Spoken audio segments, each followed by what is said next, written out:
আসসালামু আলাইকুম। অবিরাম বাংলার সংবাদে সবাইকে স্বাগত জানাচ্ছি। আমি নাইম ফাথুম মুবিন। শুরুতে বিআরবি কেবলস সংবাদ শিরোনাম জানিয়ে দেব এই মুহূর্তে হাতে পাওয়া সর্বশেষ গুরুত্বপূর্ণ আপডেট আন্তর্জাতিক সংবাদ। শুরুতেই থাকছে ইরানের সঙ্গে যুদ্ধে হেরে গেছে যুক্তরাষ্ট্র। ইরানের সঙ্গে চলমান যুদ্ধে যুক্তরাষ্ট্র হেরে গেছে, এমনই মন্তব্য করেছেন মার্কিন ডেমোক্রেটিক সিনেটর ক্রিস মার্ফি। তার মতে যুদ্ধ যত দীর্ঘ হচ্ছে যুক্তরাষ্ট্র ততই দুর্বল হয়ে পড়েছে। অন্যদিকে ইরান আরও শক্তিশালী অবস্থানে যাচ্ছে। রোববার এনবিসিকে দেওয়া এক সাক্ষাৎকারে মার্ফি বলেন, যুক্তরাষ্ট্র দুর্বল হচ্ছে, ইরান শক্তিশালী হচ্ছে। যুদ্ধ বন্ধে দ্রুত একটি সমঝোতায় পৌঁছানোর পক্ষে মত দেন তিনি। এবারে জানাবো, হঠাৎ ইরানের শীর্ষ নিরাপত্তা পদে বড় পরিবর্তন। ইরানের শীর্ষ নিরাপত্তা কাঠামোয় বড় ধরনের রদবদল করা হয়েছে।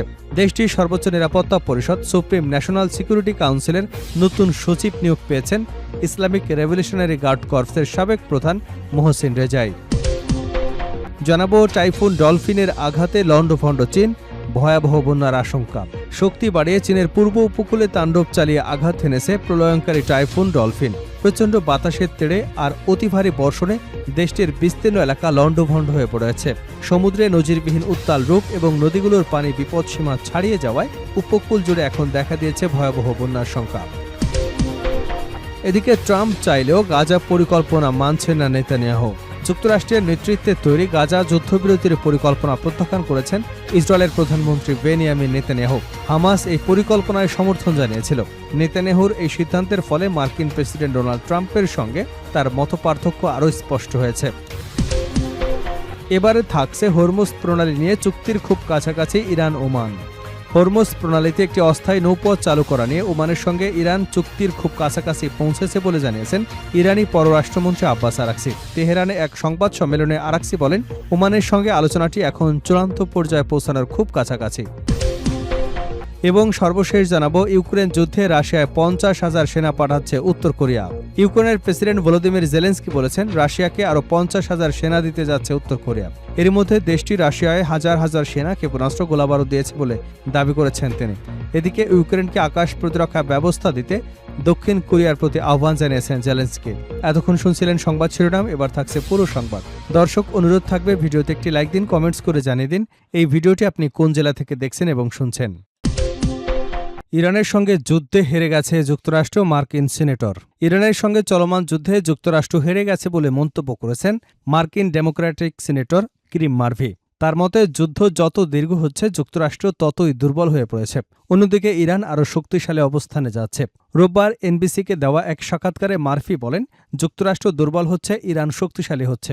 যুদ্ধ বন্ধে দ্রুত একটি সমঝোতায় পৌঁছানোর পক্ষে মত দেন তিনি। এমনকি চুক্তিটি যুক্তরাষ্ট্রের জন্য খুব ভালো না হলেও যুদ্ধ শেষ এবং হরমুজ প্রণালী পুনরায় খুলে দেওয়ার স্বার্থে সেটি মেনে নেওয়া উচিত বলে মনে করেন তিনি।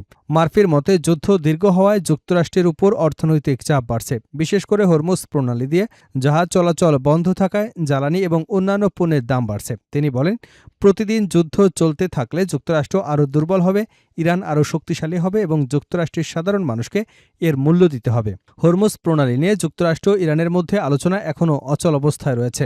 গুরুত্বপূর্ণ এই নৌপথটি পুনরায় চালু করতে ইরান ক্ষতিপূরণ, মার্কিন নিষেধাজ্ঞা প্রত্যাহার এবং ইরানের বিরুদ্ধে যুক্তরাষ্ট্রের সামরিক অভিযান বন্ধের দাবি জানিয়েছে বলে জানিয়েছে দ্য ওয়াশিংটন টাইমস। যুদ্ধ চালিয়ে যাওয়ার জন্য নতুন করে অর্থ বরাদ্দের পক্ষে তিনি ভোট দেবেন না। তবে যুদ্ধ শেষ হওয়ার পর যুক্তরাষ্ট্রে ব্যবহৃত অস্ত্র এবং গোলাবারুদের মজুদ আবার পূরণ করার জন্য অর্থ দেওয়ার পক্ষে তিনি। হঠাৎ ইরানের শীর্ষ নিরাপত্তা পদে বড় পরিবর্তন। ইরানের শীর্ষ নিরাপত্তা অবকাঠামোয় বড় ধরনের রদবদল করা হয়েছে। দেশটির সর্বোচ্চ নিরাপত্তা পরিষদ সুপ্রিম ন্যাশনাল সিকিউরিটি কাউন্সিলের নতুন সচিব নিয়োগ পেয়েছেন ইসলামিক রেভলিউশনারি গার্ড কর্পসের সাবেক প্রধান মোহসিন রেজাই। যুক্তরাষ্ট্রের সঙ্গে চলমান উত্তপ্ত সামরিক পরিস্থিতির মধ্যেই নীতি নির্ধারণী এই গুরুত্বপূর্ণ পদে পরিবর্তন আনল তেহরান। বার্তা সংস্থা আনাদুলু জানায়, রোববার ইরানের প্রেসিডেন্ট মাসুদ পেজেশকিয়ান এক ডিক্রির মাধ্যমে মোহসিন রেজাইকে সুপ্রিম ন্যাশনাল সিকিউরিটি কাউন্সিলের সচিব পদে নিয়োগ দেন। প্রেসিডেন্টের কার্যালয়ের যোগাযোগ এবং তথ্য বিষয়ক উপপ্রধান সাইদ মেহেদি তাবাদিয়ে সামাজিক যোগাযোগ মাধ্যম এক্সে জানান, পূর্ববর্তী সচিব মোহাম্মদ বাঘের ঘোলচাদবের পদত্যাগ এবং নতুন দায়িত্ব গ্রহণের বিষয়ে বিবেচনা নিয়ে প্রেসিডেন্ট পেজেশকিয়ান এই সিদ্ধান্ত নিয়েছেন। এর ঠিক কিছুক্ষণ আগেই ইরানের সর্বোচ্চ নেতা মোস্তফা খামেনি মোহসিন রেজাইকে নিরাপত্তা কাউন্সিলে নিজের প্রতিনিধি হিসেবে মনোনীত করেন। 1980 থেকে 1988 সাল পর্যন্ত চলা ইরান ইরাক যুদ্ধে রেজাইয়ের বিশেষ ভূমিকা এবং দীর্ঘ অভিজ্ঞতার কথা উল্লেখ করে সর্বোচ্চ নেতা তাকে এ দায়িত্ব দেন। 1981 থেকে 1997 সাল পর্যন্ত টানা 16 বছর আইআরজিসি নেতৃত্ব দিয়েছেন রেজাই। বর্তমানে তিনি এক্সপেডিয়েন্সি ডিসকার্নমেন্ট কাউন্সিলের জ্যেষ্ঠ সদস্য। চলতি বছরের মার্চে তিনি সর্বোচ্চ নেতার সামরিক উপদেষ্টা পদে নিযুক্ত হয়েছিলেন। অন্যদিকে সদ্য সাবেক সচিব মোহাম্মদ বাগের গুল যাদবকে নিজের রাজনৈতিক উপদেষ্টা হিসেবে নিয়োগ দিয়েছেন মোস্তফা খামেনি। টাইফুন ডলফিনের আঘাতে লণ্ডভণ্ড চীন, ভয়াবহ বন্যার আশঙ্কা। শক্তি বাড়িয়ে চীনের পূর্ব উপকূলে তাণ্ডব চালিয়ে আঘাত হেনেছে প্রলয়ঙ্কারী টাইফুন ডলফিন। প্রচণ্ড বাতাসে তোড় আর ভারী বর্ষণে দেশটির বিস্তীর্ণ এলাকা লণ্ডভণ্ড হয়ে পড়েছে। সমুদ্রের নজিরবিহীন উত্তাল রূপ এবং নদীগুলোর পানি বিপদসীমা ছাড়িয়ে যাওয়ায় উপকূল জুড়ে এখনও দেখা দিয়েছে ভয়াবহ বন্যার আশঙ্কা। রোববার বিকেলে জেজিয়াং প্রদেশের ইউহান শহরের উপর দিয়ে স্থলভাগে আছড়ে পড়ে ঝড়টি। এ সময় বাতাসের গতিবেগ ছিল ঘণ্টা 150 কিলোমিটারের বেশি।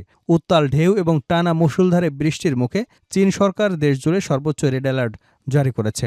পাহাড়ি উপকূলীয় এলাকায় ভূমিধস, আকস্মিক প্লাবনের আশঙ্কায় ইতিমধ্যে 10 লাখেরও বেশি মানুষকে নিরাপদ আশ্রয়ে সরিয়ে নেওয়া হয়েছে।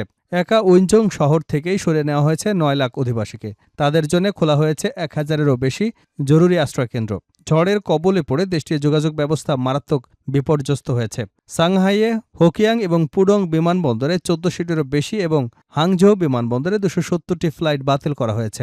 এছাড়া উপকূলীয় অঞ্চলে 2 শতাধিক ফেরি চলাচল, নির্মাণ কাজে ব্যবহৃত শত শত জাহাজকে নিরাপদ বন্দরে ফিরিয়ে আনা হয়েছে। ট্রাম্প চাইলেও গাজা পরিকল্পনা মানছেন না নেতানিয়াহু। যুক্তরাষ্ট্রের নেতৃত্বে তৈরি গাজা যুদ্ধবিরতি পরিকল্পনা প্রত্যাখ্যান করেছে ইসরায়েলের প্রধানমন্ত্রী বেনিয়ামিন নেতানিয়াহু। হামাস এই পরিকল্পনায় সমর্থন জানিয়েছিল। নেতানিয়াহুর এই সিদ্ধান্তের ফলে মার্কিন প্রেসিডেন্ট ডোনাল্ড ট্রাম্পের সঙ্গে তার মত পার্থক্য আরও স্পষ্ট হয়েছে। রোববার মন্ত্রিসভার বৈঠকে নেতানিয়াহু বলেন, জুলাইয়ের শেষ দিকে হামাস যে 15 দফা পরিকল্পনায় সম্মতি দিয়েছিল, ইসরায়েল তা গ্রহণ করছে না। হামাস পুরোপুরি নিরস্ত্র না হওয়া পর্যন্ত গাজা থেকে ইসরায়েলি সেনা প্রত্যাহার করা হবে না বলে তিনি জানিয়ে দিয়েছেন। নেতানিয়াহু বলেন, ইসরায়েলি সেনা এবং নাগরিকদের জন্য হুমকি তৈরি হলে তা মোকাবেলা করা অব্যাহত থাকবে। 1 সপ্তাহেরও বেশি সময় ধরে তিনি এই পরিকল্পনা সমালোচনা করে আসছিলেন। শেষ পর্যন্ত নিজ দলের কঠোর ডানপন্থী মিত্রদের চাপের মুখে তিনি প্রকাশ্যে পরিকল্পনাটি বাতিল করেছেন। অন্যদিকে ট্রাম্প এই পরিকল্পনাকে গাজায় শান্তি প্রতিষ্ঠার পথে গুরুত্বপূর্ণ অগ্রগতি হিসেবে দেখছেন। নেতানিয়াহু ট্রাম্পকে ইসরায়েল হোয়াইট হাউসের সবচেয়ে বড় বন্ধু বলে উল্লেখ করলেও জানান, প্রয়োজন হলে তার সঙ্গে মতবিরোধে যেতেও তিনি প্রস্তুত। নেতানিয়াহু বলেন, পরিকল্পনার কিছু বিষয় ইসরায়েলের কাছে গ্রহণযোগ্য হলেও কিছু বিষয় তারা মেনে নিতে পারবে না। এসব বিষয়ে ইসরায়েলের নিজের অবস্থানে অটল থাকবে। আগামী 27 অক্টোবর ইসরায়েলে নির্বাচন হবার কথা রয়েছে। 2023 সালের 7 অক্টোবর হামাসের হামলার পর গাজা যুদ্ধ শুরু হবার পর এটি দেশের প্রথম নির্বাচন। বিভিন্ন জনমত জরিপে দেখা গেছে নেতানিয়াহু তার প্রতিদ্বন্দ্বীদের সঙ্গে প্রায় সমান অবস্থানে রয়েছেন বা কিছু ক্ষেত্রে পিছিয়ে আছেন। এদিকে নেতানিয়াহুর ডানপন্থী সমর্থকদের মধ্যে গাজা পরিকল্পনাটি খুব বেশি জনপ্রিয় নয়। তার সরকারের কঠোর ডানপন্থী নেতারাও পরিকল্পনাটি প্রত্যাখ্যান করার জন্য চাপ দিয়ে আসছেন।